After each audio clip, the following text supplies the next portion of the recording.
Assalamualaikum warahmatullahi wabarakatuh. Perkenalkan, nama saya Tria Juandeni dari Universitas Pancasakti, Fakultas Ilmu Pendidikan, Prodi Pendidikan Ekonomi. Di sini saya akan menjawab pertanyaan yang sudah diberikan untuk memenuhi tugas ujian tengah semester mata kuliah Emotional Intelligence dengan dosen pengampu Ibu Sriwatini MPD.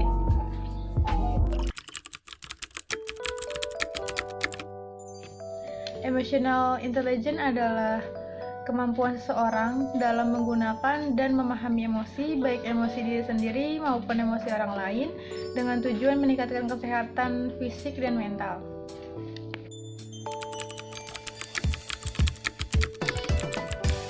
Dengan emotional intelligence yang tinggi, kami dapat mengetahui apa yang dibutuhkan dengan orang lain. Selain itu, dengan emotional intelligence juga kita bisa memiliki keseimbangan di dalam diri yang menjaga diri tetap stabil dan membuat keputusan yang baik, serta berkomunikasi dengan efektif dan memiliki kepemimpinan yang efektif meskipun di bawah rasa stres.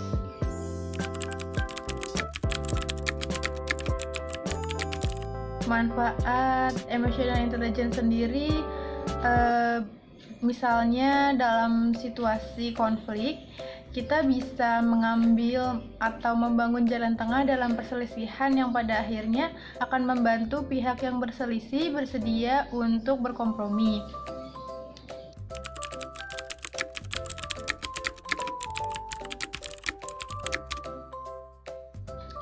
Untuk prinsip emotional intelligence itu yang pertama ada ranah intra-pribadi, yaitu dari kesadaran diri, sikap asertif, dan kemandirian.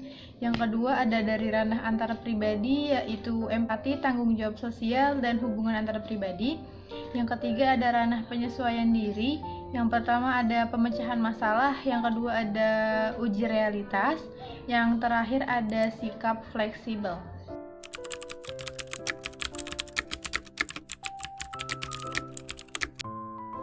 Untuk hambatan mengelola emotional intelligence itu ada dari berbagai faktor.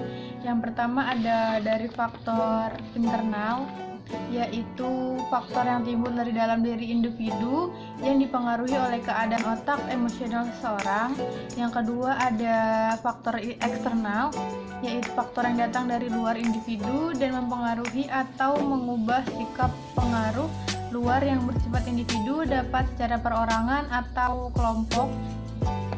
Yang ketiga ada faktor psikologis, yaitu faktor yang berasal dari dalam diri individu.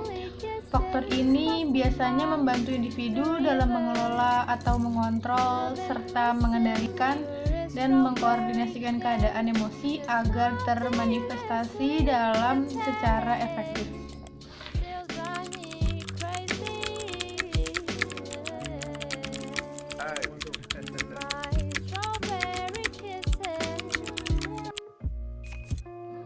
Contoh implementasi emotional intelligence di lingkungan kelas itu kita bisa dengan cara berdialog dengan teman sekelas, itu dapat membangun pertemanan dan memahami sikap serta emosi dari lawan bicara kita atau dari teman kita.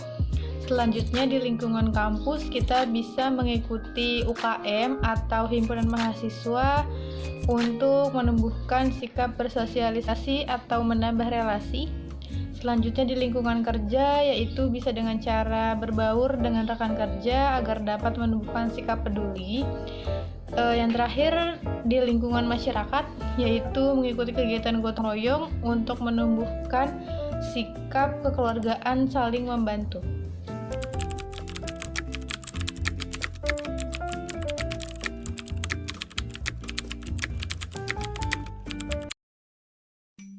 Implementasi emotional intelligence di era digital revolusi industri, yaitu semakin canggih teknologi maka semakin diperlukan sentuhan rasa. Mesin memang lebih efisiensi tetapi belum tentu efektif, sebab mesin sifatnya konstan dan kalau bertindak sesuai dengan yang telah diprogram oleh pembuatnya. Sedangkan manusia memiliki kehendak bebas dan fleksibel. Yang kedua di era society, yaitu mereka belajar akan menciptakan pendidikan berkualitas bagi seluruh bangsa Indonesia. Mereka belajar juga dapat dimaknai dengan kebijakan strategis baik pemerintah maupun swasta dalam mendukung implementasi mereka belajar. Prosedur akreditasi yang dapat beradaptasi sesuai kebutuhan organisasi atau lembaga maupun sekolah, serta pendanaan pendidikan yang efektif dan akuntabel, salah satunya ditandai dengan ekonomi atau otonomi satuan pendidikan dalam penyelenggaraan pendidikan. Mungkin itu saja yang bisa saya jelaskan di video kali ini. Bila ada kesalahan dan bila banyak kekurangan, saya mohon maaf. Wassalamualaikum warahmatullahi wabarakatuh.